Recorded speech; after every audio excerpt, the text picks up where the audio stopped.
ఎందరో మహానుభావులు. అందరికీ అభివందనములు. కళను గుర్తిద్దాం, కళాకారులను గౌరవిద్దాం. మట్టిలో మాణిక్యాల పరిచయ వేదిక, పల్లె పాటల పరిమళ వీచిక అంటూ మరుగున పడిన మట్టిలో మాణిక్యాల వంటి తెలుగు కళాకారులు ఎక్కడున్నా కళాన్వేషణ చేస్తూ వారి కళా విశేషాలను, వైభవాలను ప్రపంచానికి పరిచయం చేస్తున్నది మన తేనె తెలుగు ఛానల్.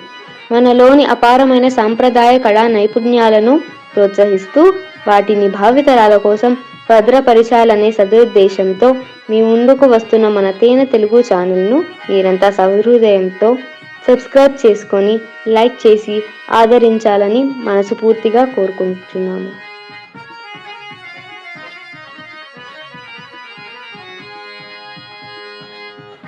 నేను గ్రహించిండేది విజయరాజు గారిది, చీమకుర్తి నాగేశ్వరరావు గారిది, అంతకంటే ముందు డివి సుబ్బారావు గారు మహానుభావులు. ఆ మహానుభావుడు ఆంధ్రాలోనే నెంబర్ 1 కదా. ఆకులేటి నరసింహమూర్తి గారు ఫేమస్ లో ఉన్నారు జిల్లాలో. ఆ పక్క పోయి ఆడుతాడు ఆయన.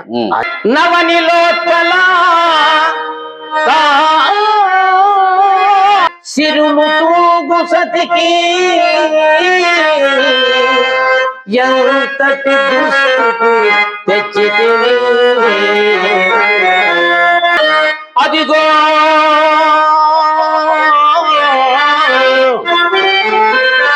నేర్పిస్తాడో బా, నేను నేర్పిస్తాడో బా. చెల్లియో చెల్లుకో అంటే ఏమి అని డాక్టర్ షఫీ అని, తర్వాత గంగిరెడ్డిపల్లి నరసింహులని కొండకమర్ల పక్కలో. ఇక్కడ అది గురిలేని విద్య. గురులేని విద్య గుడ్డి విద్య.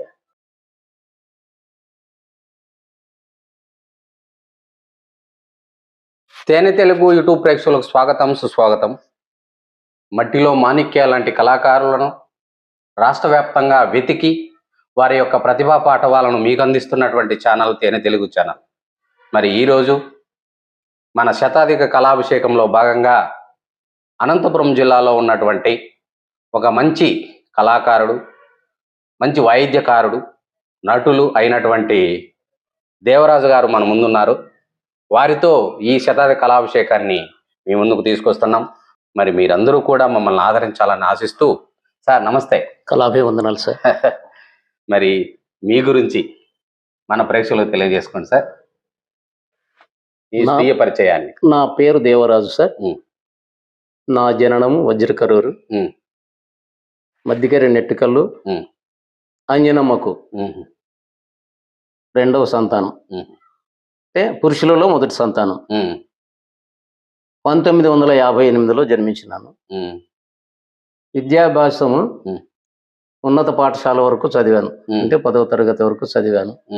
ఆ తదుపరి ఇంకా చదవాలని ఎందుకో అనిపించలేదు. సరే మా అమ్మగారు చదువుకోరా నైనా కాలేజీకి పోయి అట్లా అంటే ఏదో చదువు మీద ధ్యాస లేక ఉన్నాను. సరే ఇంకా నువ్వు ఇంకా చదువుకోవు కదా, ఇంకా ముందు చూపు లేనివాడు నువ్వు. అప్పట్లో మేము ముందు చూపు లేనివాడు ఎందులకు కొరగాడని కృష్ణుడు పాడుతున్నాడు అనమాట సినిమాలో, శ్రీకృష్ణ పాండవీయంలో. అవును, అప్పుడు విన్నాం చిన్నప్పుడు, మేము ఘంటసాల గాత్రంలో వింటున్నాము. కానీ దాన్ని అవగాహన చేసుకొని దాన్ని మేము అనుసరించలేదు. పాట అయితే బాగా పాడుతున్నాను. ముందు చూపు లేనివాడు ఎందులకు కొరగాడు, సోమరి అయి తిరుగువాడు సూక్ష్మంబు గ్రహించాడు అన్నప్పుడు దాన్ని అంత పట్టి పాటలేం పాడుతున్నాం చిన్నప్పటి నుండి. మా అమ్మగారు చిన్నతనంలో, మేము పేద కుటుంబం అది. మా అమ్మగారు పాటలు పాడేది. పాటలు పాడుతూ మమ్మల్ని నిద్రపుచ్చేది. సరైన ఆహారం లేదు మాకు చిన్నప్పుడు. అంతా 4 అన్నదమ్ములు, నేను పెద్దవాడిని. ఆమె గొంతు నుండి వచ్చేటువంటి స్వరము ఎంత కమ్మదనం అంటే, పిల్లలు కడుపు నిండా అన్నం కూడా లేదు. సరే పాటతో అట్లా నిద్రపుచ్చుతామని, నీవుండేదా కొండపై నా స్వామి మేముండేది నేలపై, ఏ లీలా సేవింతును. ఆమెకు చదువు రాదు, కానీ వినికిడి ద్వారా. ఆ వినికిడి ద్వారా నేర్చుకున్నటువంటి ఆ పాట. అది ఒకటే కాదు, చాలా పాడేది, చాలా పాడేది ఆమె. తర్వాత నీకై వేచితినయ్యా ఓ ఏకాంతరావయ్యా నీకై వేచితిన. సుశీలమ్మ గారు ఎట్లా పాడితే అదే విధంగా ఆ ఆ ఆ రాగంలోని గమకాలు, ఆ నొక్కులు, ఒక నొక్కు 2 నొక్కులు అనేది అంత మంచి కంఠస్వరం మా అమ్మగారిది. ఓకే. మా అమ్మకు 4 అన్నదమ్ములు, అన్నలు. వాళ్ళు నేను చిన్నతనంలో సత్య హరిశ్చంద్రని బోలప్ప రచించినటువంటి ఇది నటించేవారు మా మామగారు అంతా. మా చిన్న 4వ మామ వచ్చేసి చంద్రమతి ఫేమస్, ఆయన కుమారుడు నారదుడు. తర్వాత ఇంకొక మామ వచ్చేసి దేవేంద్రుడు. ఇంకొక మామ కొడుకు వచ్చేసి 2వ మామ కొడుకు వచ్చేసి లోహితాసుడు. ఆ కాలంలోనే చాలా అద్భుతంగా నేను చెప్పేది 71, 72 ప్రాంతంలో మేము వింటాంటిమి. అట్లా మా అమ్మగారు కూడా చిన్నతనం పెళ్లి కాకముందు మా 2వ మామ హార్మోనియం వాయిస్తే ఈమె పాటలు పాడి డాన్స్ చేసేదంట. అవన్నీ ఆమె నెమలి మింగేసి నెమరు వేసుకుంటది. పాటలు, సినిమా పాటలు ఒకసారి ఎప్పుడో వినింటారు, వాళ్ళు సినిమాకి పోయేంత యోగ్యత కూడా లేదు. ఇంకా ఆ క్రమంలో మా మామగారు అంతా వాళ్ళు సత్యహరిశ్చంద్ర బ్రహ్మాండంగా చుట్టుపక్కల వజ్రకరణ మండలం చుట్టుపక్కలంతా బాగా పాడుతున్నారని, బాగా వేస్తున్నారని ఊరందరికీ, ఆ చుట్టుపక్కల పల్లెలందరికీ తెలిసే మా నాన్నగారు కూడా సరే నేను ఏదో ఒకటి వేసుకుంటానన్నట్లా కాలకౌశికుడు మా నాన్నగారికి ఇచ్చినారు. నేను చిన్నతనంలో మా నాన్నగారికి కాలకౌశికుడు ఇచ్చా అంటే అదే కాలకౌశికుడు అంటే అదే హరిశ్చంద్రుని చంద్రమతిని కొనేది. మా మామగారు అంతా హేళన చేసేవారు. రత్నము అనేక రాదు మా నాన్నకు. రత్నము ఎగిరేయాలి కదా ఏనుగు మీద, ఆ రత్నం రాదంటే హేళన చేసేవాళ్ళు. మా అమ్మ అది చూసేది. అంటే అక్కడ ప్రాక్టీస్ చేసేటప్పుడు రాత్రిపూట ప్రాక్టీస్ డ్రామా నేర్పించేటప్పుడు అందరూ వచ్చి కూర్చునేవాళ్ళు. సరే అని ఇంకా రాత్రి కాదు మా అన్నోళ్ళంతా నిన్ను అవగాహన చేస్తా అంటే నువ్వు అంటే నాకు రాదే అంటే రత్నము అనవయ్య, రత్నము రత్నము రత్నము రత్నము ఎంత దూరం విసురునో అంత ధనం అనమంటే నువ్వు రతనము రత్నం అంటావే అని మా అమ్మ రాత్రిపూట మేము నిద్ర పోకోకముందే అనేది అనమాట. ఆ రకంగా మా నాన్న ఎట్లో గట్లా. తర్వాత స్త్రీ పాత్రలు మా మామగారులే వేసేవాళ్ళు. కళాకంటి మా మామ కడుకు ఒక ఆయన వేసేవాడు అదామని. ఆయన నుండి ఆయనకి చెప్పేది మా అమ్మ, ఒరే నువ్వు స్టేజ్ మీద మీ మామని పరుకుతో కొట్టొద్దురా అనేది.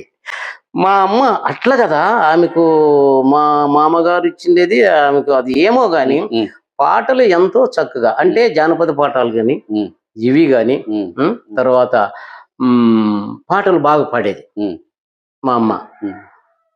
ఎన్నాళ్ళని నా కన్నులు కాయక ఎదురు చూతురా గోపాల, ఎంత నేర్చినా ఎన్ని చేసినా ఈనాటికి దయరాదాయే గోపాలానంద గోపాల ఇట్లా కదా మంచి స్వరం.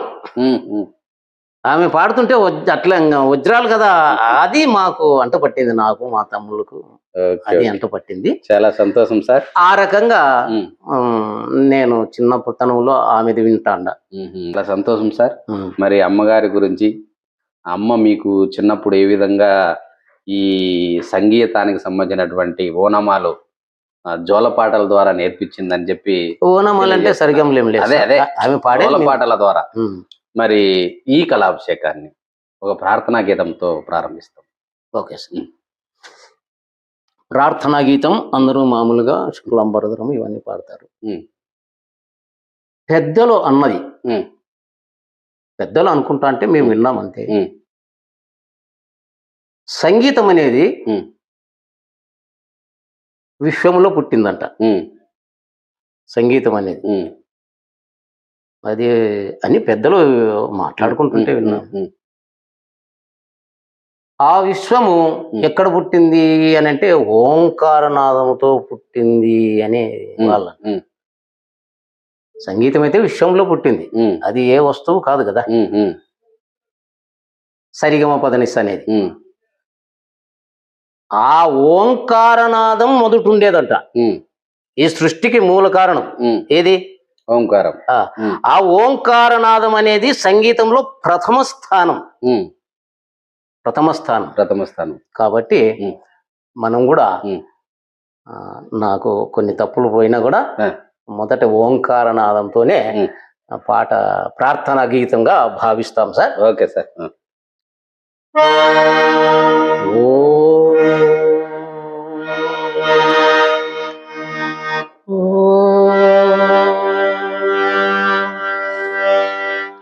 ఓంకారనాదానుసంధానమౌగానమే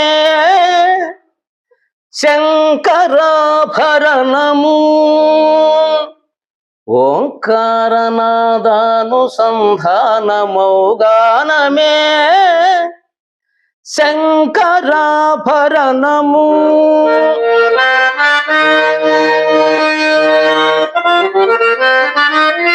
శంకర గల నిగలము శ్రీహరి పద కమలము. శంకర గల నిగలము శ్రీహరి పద కమలము. రాగరత్న మాలికా తరళము శంకరాభరణము. శంకరాభరణము.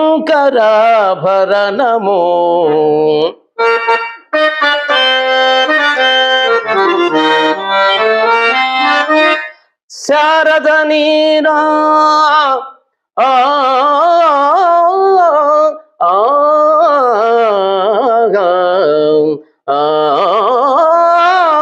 శారద నీనారాగ చంద్రిక పులకిత శారద రాత్రము.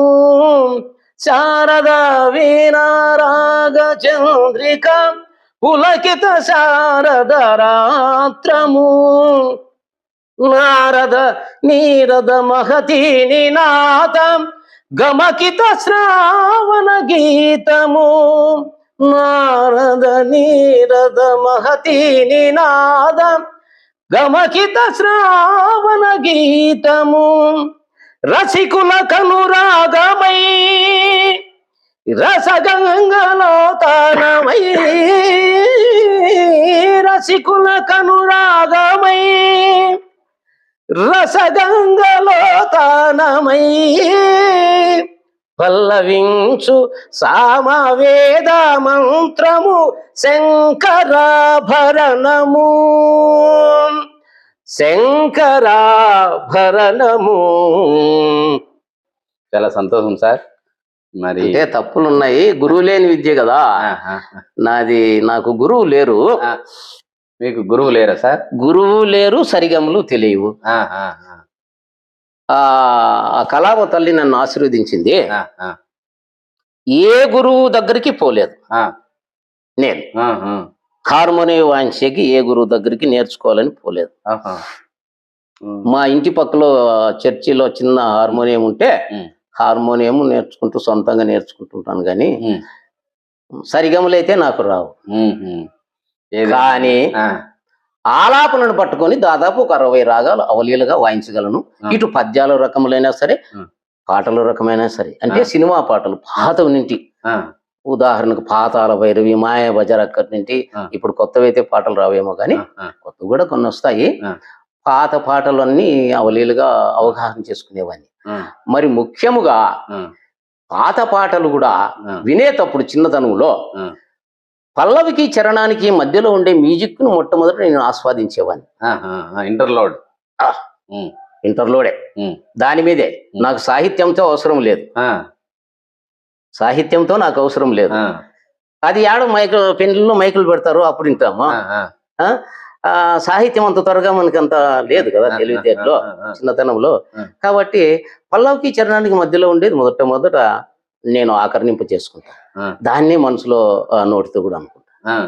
ఆ రకంగా కదా గురువు లేని విద్య గుడ్డి విద్య అని చాలా మంది అంటారు. మీరే రాసినారు ఇక్కడ. అది గురి లేని విద్య. గురు లేని విద్య గుడ్డి విద్య. ఒక మహామేధావి శతకం రాసిన ఆయన దేవరాజు గురువు లేని విద్య గుడ్డి విద్య, గురి లేని విద్య గుడ్డి విద్య అన్నాడు. నాకు అర్థం కాలే. 84, 85లో 1984 అనా రేపు చెప్తానంటే మరునాడు చెప్పు నాకు అన్నాడు. నాకు అర్థం కాలే. ఏమన్నా నాకైతే అర్థం కాలేదు. గురి లేని విద్య అంటే దాని మీద గురి ఉండాలి కదా అంటే కొంతవరకు వచ్చినావయ్యా. గురువు లేని విద్య గుడ్డి విద్య ఏమో గాని గురి లేని విద్య గుడ్డి విద్య కాదు అన్నాడు. అంటే గురి ఉండాలా. ఇప్పుడు గురువు నేర్పిస్తాడు ఒక పద్యము, దాని మీద గురి లేకుంటే ఎట్లా వస్తుంది విద్య? రాదు కదా. అది ఏదైనా సరే, సంగీతమైనా సరే, ఇంకోటైనా సరే. అందుకని గురి లేని విద్య గుడ్డి విద్య అని నేనంట. ఆ పెద్ద ఆయన ఇటీవల ఒక 1 year క్రితం చనిపోయినాడు. ఆయన శతకం రాసినాడు. ఆయన సంగీతం హార్మోనిస్ట్ బాగా తెలుసు. గురి లేని విద్య గుడ్డి విద్య పా. గురువు లేని విద్య గుడ్డి విద్య కాదు. అది గురువు ఎంత చెప్పినా కూడా నేర్చుకునే నీకు శక్తి లేనప్పుడు అది ఎట్లా వస్తుంది నీకు? గురి ఉండాలంట దాని మీద. ఉదాహరణ చెప్పినాడు. బాలభారతం సినిమా చూసినావా? చూసినాను అన్నా అంటే పాండవులు ద్రోణం అంతా పిలిచి ఇదో పట్టుకో, ఆ చెట్టు మీద ఏం కనబడుతుంది? ఆ చెట్టు కనబడుతుంది. భీముడు ఏమిటి? చెట్టు కనబడుతుంది, మనుషులు కనబడతారు, వాళ్ళు కనబడతారు, అన్నదమ్ములు కనబడతారు. తర్వాత దుర్యోధను పిలిస్తే దుర్యోధనుడు విల్లు పట్టుకుంటే నాకు అది కనబడుతుంది. అర్జును పిలిచినప్పుడు అర్జున నీకేం కనబడుతుందంటే నాకు చెట్టు మీద ఉన్నటువంటి పక్షి నేత్రం మాత్రమే కనపడుతుంది. అదంటే గురి. ఆయన అక్కడ గురువు ఉన్నాడు, అతనికి గురువు ఉన్నాడు, కానీ గురి లేదు వీళ్ళు గురి వాళ్ళకి. అప్పుడు ఆయన ఉదాహరణ చెప్పినాడు. గురి అంటే అది చూడు దేవరాజు. కాబట్టి గురి లేని విద్య గుడ్డి విద్య, గురువు లేని విద్య కాదు. గురువు ఎంత చెప్పినా కూడా జీవితాంతం నేర్చుకుంటూ అంటాము. నీకు రాకున్నప్పుడు ఎట్లా? గురి ఉండాలి దాని మీద. అది నేను అట్లా చేసుకొని 1982లో ఉద్యోగం వచ్చింది సార్ నాకు. పశు సంవర్ధక శాఖలో ఉద్యోగం వస్తే ఉద్యోగం చేస్తూ ఫస్ట్ అపార్ట్మెంట్ ఆతో మొదలుకొని అమడగూరులో ఉద్యోగం చేశాను. అమడగూరు నుండి ఒక 9 నెలల తర్వాత కొండకమర్రులోకి వచ్చినారు. కొండకమర్రులకు మార్చినారు. కొండకమర్రులో ఒక సంవత్సరం పనిచేశాను. అక్కడ కొండకమర్రులో సింగిల్ గానే, ఫ్యామిలీ తీసుకోలేదు నేను. నెలకు ఒకసారి వజ్రకొడకు వచ్చేవాడిని. నేను అమడగూరులో ఉన్నప్పుడు తబలా నేర్చుకోవాలని ఒక తబలా కొనుక్కొని ఉంటుంది 150 రూపాయలకి. ఆ తబలా తెచ్చుకొని ఉంటే ఈ పసుల కాంపౌండర్ ఏదో తబలా తెచ్చుకున్నాడే అని వాళ్ళు ఈ రూమ్ లో ఉంటే నడి ఊర్లో చిన్న రూమ్ తీసుకొని ఉంటే వాళ్ళంతా వచ్చి పరిచయం అయ్యి డాక్టర్ షెఫీ అని, తర్వాత గంగిరెడ్డిపల్లి నరసింహులని కొండకమర్ల పక్కలో, వీళ్ళంతా కొంతమంది అంతా ఘంటసాల గారి పాటలు పాడేది. ఇంకా ఆ తబలాతో కొట్టుకుంటా అంటే నేనుండి తబలా ఒకటే బాగలేదు, ఇక్కడ హార్మోనియం ఏమన్నా ఎక్కడన్నా ఉందేమో అని నేను కొంచెం అట్లా విచారిస్తే రాగానపల్లిలో, నల్లమడ మండలంలో రాగానపల్లిలో ఒక బాక్స్ ఉంది, ఆయన ఏమన్నా అమ్ముతాడేమో చిన్న చేతి పెట్టి అంటే నేను ఒక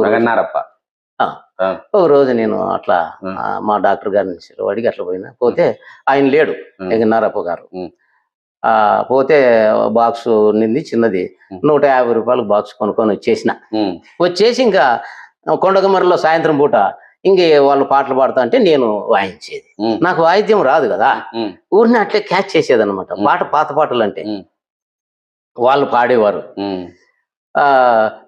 ఒక ఆయన పాడేవు, కలవరమాయే మదిలో నా మదిలో టరర కన్నులలో నారే ననసే మందిరమాయే కలవరమాయే మదిలో నా మదిలో అని ఆయన పాడితే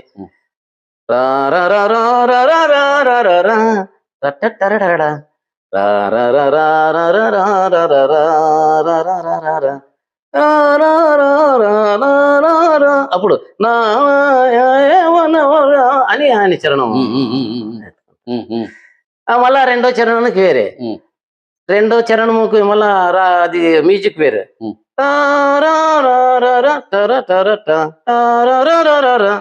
ఇట్లా కదా కొంచెం నేర్చుకొని ఆ తర్వాత భీంప్లాస్ రాగము. ఇది నేను అడిగేది, ఈ పాట ఏ రాగము అని. ఇది భీంప్లాస్ రాగం సార్. అట్లా నా రాత్రిపూట పండుకున్నప్పుడు భీంప్లాస్ రాగం ఇంకా ఇదే స్టైల్లో ఎన్ని ఉన్నాయి అనుకొని మధురం మధురం ఏ సమయం, ఓహో ఇది కూడా అదేనేమో అనుకొని మళ్ళా మరుసటి రోజు సాయంత్రం పూట అన్నా నేను ఇంకో పాట వాయిస్తాను, పాడతారంటే మేము పాడతాం మధురం మధురం.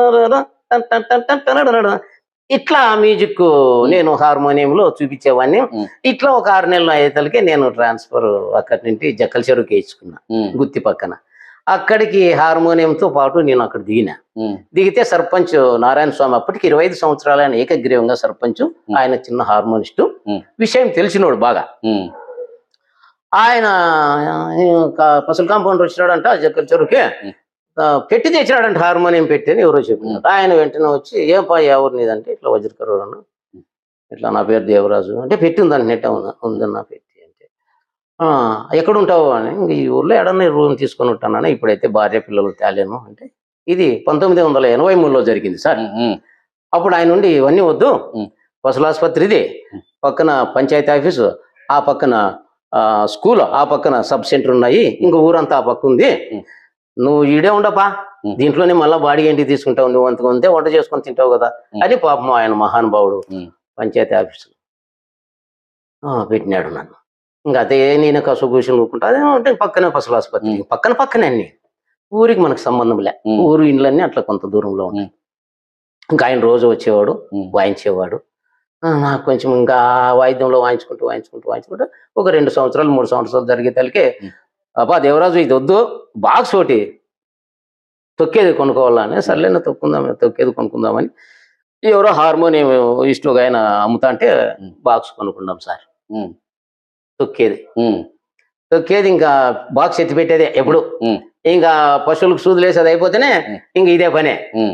పో దేవరాజు ఇది చూడు. అప్పుడు షణ్ముఖ గారు టాప్ మోస్ట్ గా ఉండరు, షణ్ముఖ ఆంజనేయరాజు గారు పద్యాలు బాగా పాడుతా అంటే, ఇంకా 84, 85 కల్లా గుత్తిలో అనంతపురం జిల్లాలో అన్నిటికంటే సెంటర్ గుత్తి సెంటర్, నెంబర్ 1 నాటకాలకి నిలయం. కలెక్షన్ తీయాలన్నా కూడా ఆటికి రాని కళాకారుడు ఎవరు లేరు. గుత్తికి వచ్చినాడని తర్వాతే అనంతపురంలో కూడా అంత కలెక్షన్ అయ్యింది. అట్లా కదా మేము జక్కల చెరువు నుండి రోజు అట్లా నాటకం ఉన్నప్పుడల్లా టికెట్ నాటకానికి పోతా అంటే, అట్లా వాళ్ళు పాడేదంతా విని మళ్ళా పొద్దున్నే వచ్చి పాడుకునేది. అప్ప రాత్రి విన్నావా పద్యం అంటే, విన్నానన్నా, ఎట్లా పాడినాడు అని ఈ రకంగా డెవలప్ అవుతా అంటే, ఇంకా 87లో డ్రామా నేర్పి పాప దేవరాజు, నాకేమొస్తుందని, నువ్వు డ్రామా పెట్టు నీకెందుకు అని ఆ ఊర్లో వాళ్ళందరినీ ప్రోగు చేసి డ్రామా నేర్పించినాడు సార్ రాయబారం. నేను నేర్పించే మొదలు పెట్టినా. కృష్ణులు తప్పులు ఏమన్నా ఉంటే నాకు తెలియదన్నా, సాహిత్యం నాకేం తెలుసు అనేవాడిని. సరే నువ్వు వాయిస్తావు కదా అని డ్రామా నేర్పించినాడు సార్ 3 నెలలు. నేర్పించినప్పుడు తప్పులు ఒప్పులు అంటే, ఈ మధ్యలో ఆయన హార్మోనిస్ట్ మామిళ్ళపల్లిని అక్కడి నుండి నేర్పించాయని ఇట్లా పోతూ వస్తూ జక్కల చెరువు సెంటర్ ఆయన వచ్చి, పిల్లగాడు డ్రామా నేర్పిస్తాడా, ఉద్యోగం చేసుకుంటూ ఊరుకుంటు కదా అని నన్ను అని నేర్పిస్తాడో బా, నేను నేర్పిస్తాడో బా, చెల్లియో చెల్లుకో అంటే ఏమి అని. నాకేమి తెలుస్తారంటే, మరి వాయిస్తాడో చెప్పిస్తాడో బ్రహ్మాండంగా రిసర్చ్ చెప్పిస్తాడో తెలియదు సార్ నాకు అంటే నీ ఉద్దేశం ఏమన్నా, మీలాంటి వారు పెద్దలు తెలియజేస్తే తెలుసుకుంటాను, ఒకవేళ భవిష్యత్తులో ఎవరికైనా అడిగితే నేను చెప్పగలను, అది తప్పో ఒప్పో ఫలానా ఆయన చెప్పినాడు అర్థం అని చెప్తానంటే, అట్లనా అని చెల్లియో చెల్లకంటే తెలిసో తెలియకోనయ్యా అట్లనే అప్పుడు మనసులో పడింది. సాహిత్యం కూడా మనం కొంచెం పద్యము మనము నేర్పించే పద్యానికి కనీసం 10% అన్న సాహిత్యం మనం వేరే వాళ్ళతోనన్నా తెలుసుకోవాలా, మనం స్వతహాగా తెలుసుకొని మనం నేర్పించాలనేది నాకు హృదయంలో పడింది. ఇంకా నారాయణ స్వామి నన్ను అడిగేది, అన్నా ఇది ఏమన్నా కౌరవ పాండవులు పెనుగు కాలం చేరువయ్యా, ఇది చూడప, అట్లా కదా తెలుసుకునేది అనమాట. అట్లా కదా పద్యాలన్నీ తెలుసుకుంటూ అక్కడ డ్రామా నేర్పించిన తర్వాత నేను కూడా ఇంకా వజ్రకరువులో నాటకం పెట్టి, నేను రాయబారంలో చంద్రసీను, తర్వాత కర్ణరాశం వరకు నేను, మా కుటుంబ సభ్యులు, మా మామగారు, అప్పుడు మేము ఏదో వచ్చి, అప్పుడు మా ఇంట్లో మేము 4 అన్నదమ్ములు వేసినాం.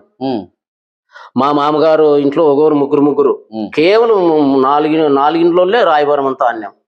అది 2 సార్లు ఆడినాం. అదొక పెద్ద రికార్డు వజ్రకర్రలో.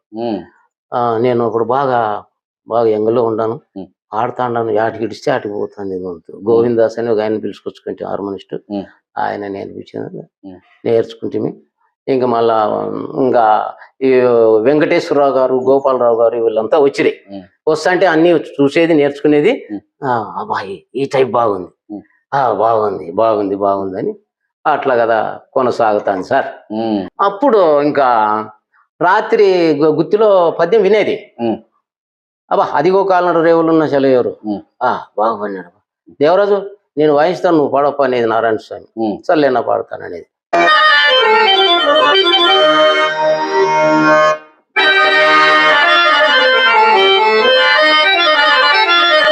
అదిగో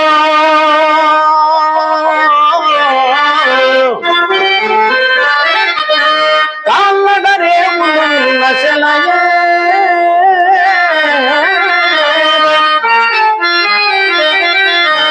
ఆ పొంతలందెల్లుగా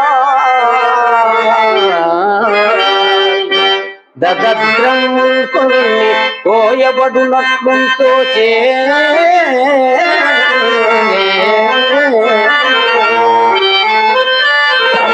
అందుండి సాగి దవిష్టంబుగ పోవు కాళ్ళను చక్కిన పోదము గీచంత అయ్యదే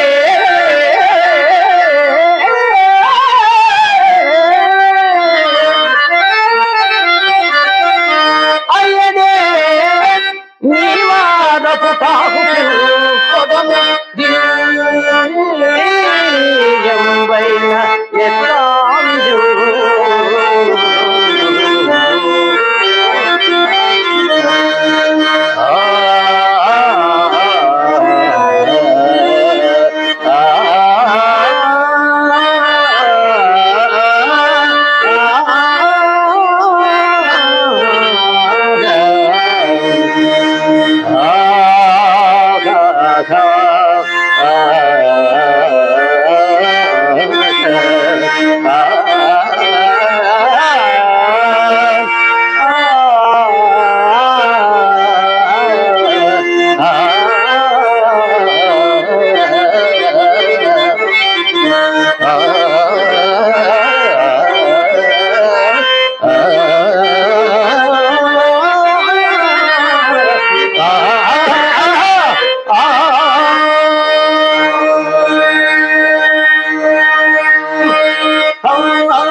చాలా బాగుంది సార్.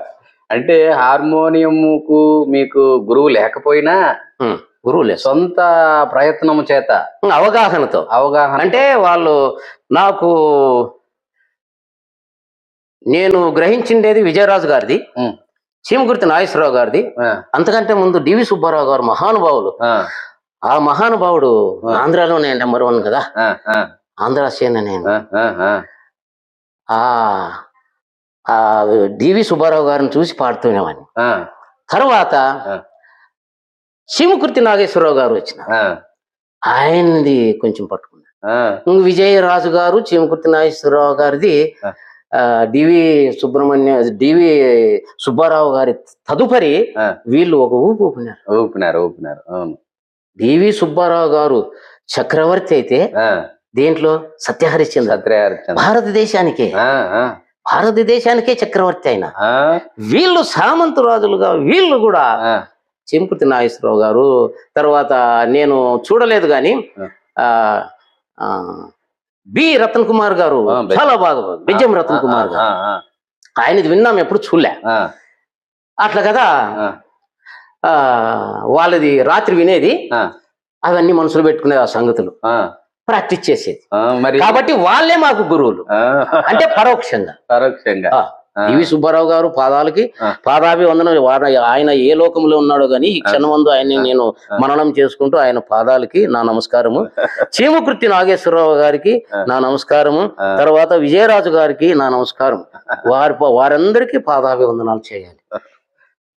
నేను 1992లో మా మిత్రుడు రాజగోపాల్ అని ఆయన ఉంటే మనం హరిశ్చంద్ర ఆడదాము గుత్తిలోనని తెనాలికి పోయినాం. తెనాలికి పోతే ఇక్కడి నుండి అనుకుంటున్నాం విజయరాజుని చీమకుర్తి నాగేశ్వరాన్ని మనం జిల్లాకు ప్రప్రథమంగా మనమే తీసుకురావాలని. అందులో నన్ను 2 సీన్లు నువ్వు, 2 సీన్లు చీమకుర్తి నాగేశ్వరరావు గారు, వైగోపాలరావు నక్షత్రుడు పెట్టి విజయరాజుని తీసుకొస్తామని పోయినాం. పోయి ఆడంటే విజయరాజు గారు ఏమన్నారంటే, చీమకుర్తి నాగేశ్వరరావుని నేను తేలేను, ఎందుకంటే ఆయన ఈ వాకిట్లో ఎక్కి ఆ వాకిట్లో దిగిపోతాడు, కాబట్టి కేవీ రెడ్డిని తెస్తాను. మరి మొదటి హరిశ్చంద్రుడు నాంచారాయని తెస్తున్నా అన్నాడు. అప్పుడు నాంచారాయ్ గారు బాగా ఫేమస్. ఆయన నుండి దేవరాజ్ అని ఇతను పాడతాడు అన్న, ఏం తొందర లేదు అంటే, 2 సీన్లు బాగా నడిపిస్తాడంటే సరేలే అన్న. అప్పుడు 1992లో ఈ జిల్లాలో, అంతకంటే ముందు మన ఈయన ఆకులేటి నరసింహమూర్తి గారు ఫేమస్ లో ఉన్నారు జిల్లాలో. ఆ పక్క పోయి ఆడుతాడు ఆయన ఆంజనేయుల పాత్ర. ఇంకా కలిసి వేసిండేది ఈ జిల్లాలో. అప్పుడు హరిశ్చంద్ర ఎక్కడ పడితే అక్కడ హరిశ్చంద్రకి ఒక వైభవం, అది వైభవతో అంత టికెట్ నాటకాలు. మేము ఇంకా సరే అని టీవీ రాజు గారి వాళ్ళ తమ్ముడు రామాంజనేయులు గారిని మేము అనంతపురంలో పెట్టుకున్నాం పాడతాంటూ. 2 సీన్లు నేర్చుకున్నాను. గుత్తిలో ఎవరో దేవరాజు అంట పసలు కాంపౌండర్, ఈ చుట్టుపక్కల ఆయన వేస్తాడు గుత్తిలో అంటే, ఈ చుట్టుపక్కల మండలాల అంతా వచ్చినారు, గుంటకల్లో అభిమానులు వాళ్ళంతా వచ్చి ఈ 2 సీన్లు నేను పాడినాను. గోపాలరావు గారు నక్షత్రకుడు, విజయరాజు గారు చంద్రమతి. అబ్బో అది పెద్దది. 1992లో నేను బాగా పాడినాను. బాగా పాడేతలకి అయ్యో మనవాడు కూడా బాగా పాడుతున్నాడు అన్నట్లా వాళ్ళలో కలిసి అట్లా ఒక 5-6 ప్రోగ్రాంలు మళ్ళా నాకు గోపాలరావు గారు, విజయరాజు గారు పక్కలో వేసినారు. ఆ మైదుకూరులో మంచి నాటకం మాన్యాము. గోపాలరావు గారు నక్షత్రుడు, నేను హరిశ్చంద్రుడు, విజయరాజు అంటే నాకు 2 సీన్లు ఇచ్చేవాళ్ళు. ఆ తదుపరి మళ్ళా మార్తాటి కోటేశ్వరరావు అని ఆయన దిట్ట, నేను నక్షత్రుడు, ఆయన హరిశ్చంద్రుడు అంటే ఆయన అడిసిన్నింటి కామెంట్స్ అవుతాడు, తెల్లవారులు పాడేది ఆయన మహానుభావుడు. ఆయన్ను చూసి కొన్ని సంగతులు నేర్చుకున్నాను, పాడే విధానం. హరిశ్చంద్ర నక్షత్రుడు నేను బాగా పాడతాంటే ఒకసారి రావులుడుకులో నాటకం వేసినాము, పెద్ద ఉడుగురు నుండి నడిచిపోయినాం మేము. పోతే నీ నక్షత్రుడు, ఆయన అడిసి నుండి నక్షత్రుడు నేను బాగా పాడినా, ఎంకరేజ్ చేసేవాడిని. నన్ను నీకు నటన ఇట్లా పట్టుకోవాలని నువ్వు భయపడతాండవు నేనంటే అని అనేవాడు. పాపం చెప్పినాడు కొన్ని లింకులు. నక్షత్రుడు అయ్యా నువ్వు డబ్బులు అట్లా ఇట్లా నువ్వు వసూలు చేసేవాడు. దబాయించు.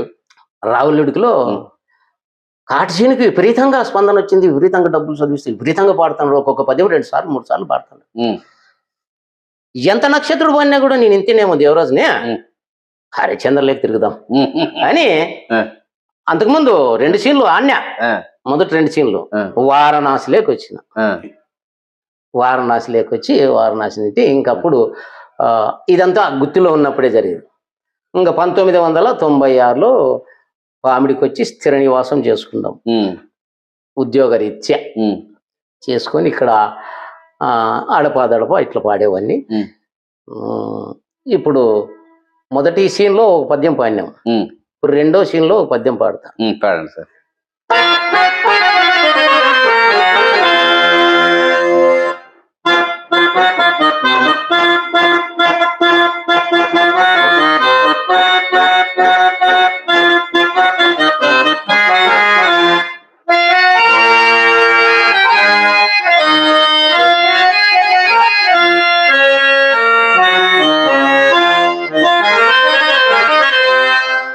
అకటకట దుర్గమంబగు ఈ అరణ్యమునే దాటిపోవుట ఎన్నటికో ఓ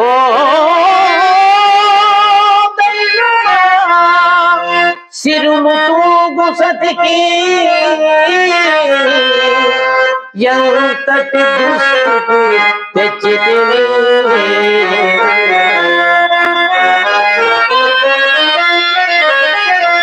ఘన జగన భారమున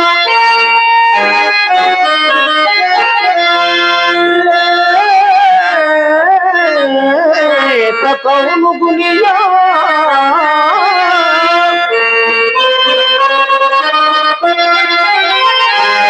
తీవ్ర చండ తపమున పైకివవాడ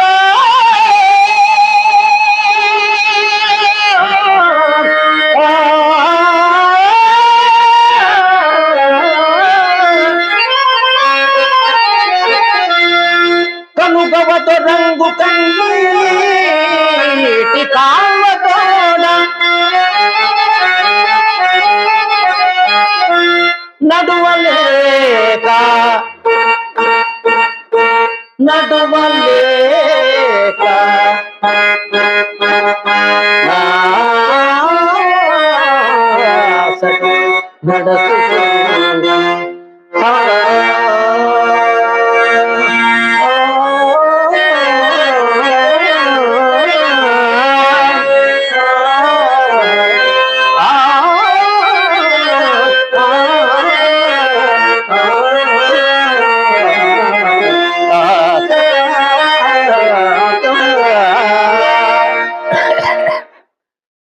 ఇది పెద్దల మహానుభావులు ఇంతవరకు చెప్తేనే వాళ్ళంతా పాడి ఇడిచిపెట్టినారు.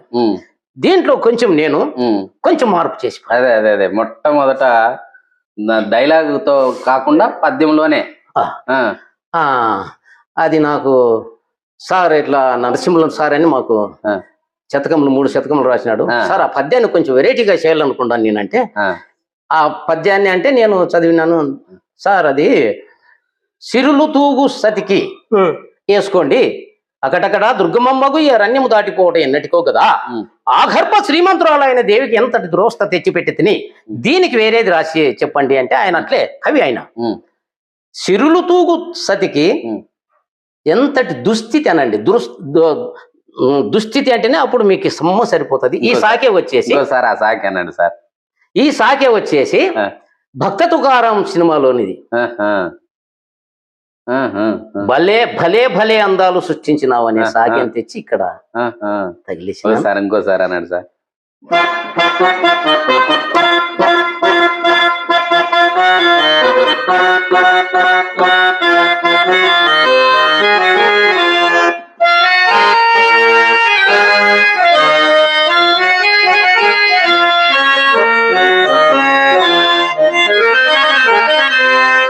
అకటకట దుర్గమంబగు ఈ అరణ్యమునే దాటిపోవుట ఎన్నటికో ఓ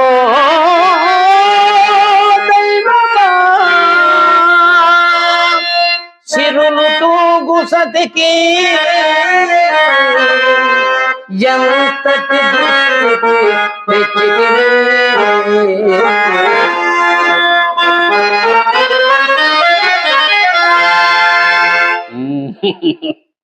ఇది భలే భలే అందా సృష్టించావు, దానికి ముందున్నటువంటి సాకి చాలా అద్భుతంగా. అది నా సుశక్తితో నేను అట్లా నా స్వశక్తితోనే ఇటువంటివి వేస్తే కొంచెం ప్రేక్షకులు అంటే దేవరాజు అంటే అల్పుడు, డివి సుబ్బారావు, చీమకుర్తి నాగేశ్వరరావు, దశరథ రామయ్య గారు, మార్తాటి కోటేశ్వరరావు గారు అంటే గొప్పని కాదు కదా, వాళ్ళ పాద ధూళికి కూడా నేను తట్టుకోలేను. డివి సుబ్బారావు గారి పాద ధూళికి కూడా తట్టుకోలేను. చీమకుర్తి నాగేశ్వరరావు గారి పాద ధూళికి కూడా మనం తట్టుకోలేము. కానీ నేను ఒక సలహా ఇచ్చినాడు ఒక ఆయన, పెద్ద ఆయన హార్మోనిస్టు. దేవరాజు, నువ్వేం పెద్ద గ్లామరు, పెద్ద హైట్ గిట్ లేవు కదా, నువ్వు పాడే పద్యంలో ఏదైనా నువ్వు కొంచెం నీ స్వశక్తితో ఏదైనా కొంచెం అట్లా మెలకులు పెడితే దేవరాజు పర్వాలేదప్ప అంటారు చూడని ఆయన సలహా పాటిస్తూ ఇప్పటి వరకు. కాబట్టి తర్వాత అక్కడక్కడ మార్పులు చేసి కూడా కొన్ని పద్యాలు ఇప్పుడు అదే దాంట్లోనే నవనిలోత్పల అనే పద్యం యావత్ ఆంధ్రప్రదేశ్ అంతా B+ లో పాడుతుంటారు, కొంతమంది వలజలో పాడుతుంటారు. నేను సెట్ చేసుకున్నా వేరే రాగం.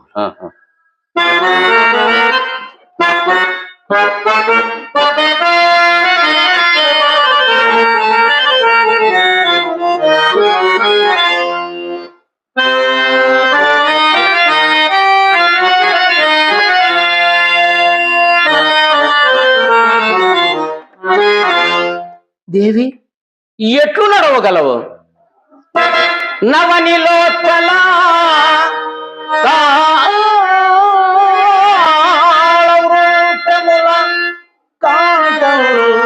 చెంతల వివా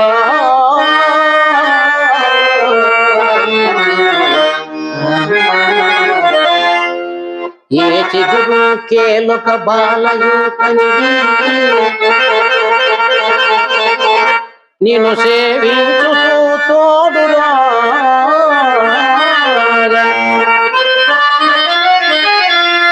ఓదో కన్నడు వన్నలంగు తలిగి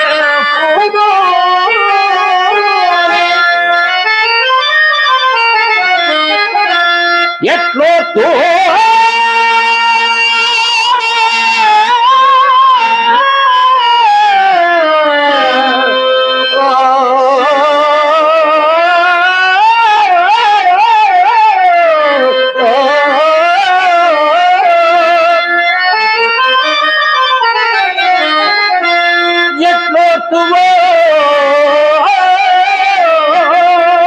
ఉగ్రవణి దుర్గమ మార్గ కర్కశ శిలాగాఢ ప్రయాణ వ్యథల్ ఎట్లోటు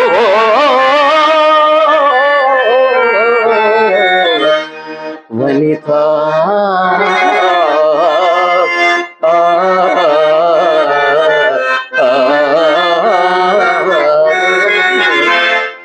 చక్రవాకం చాలా అద్భుతంగా ఉంది సార్.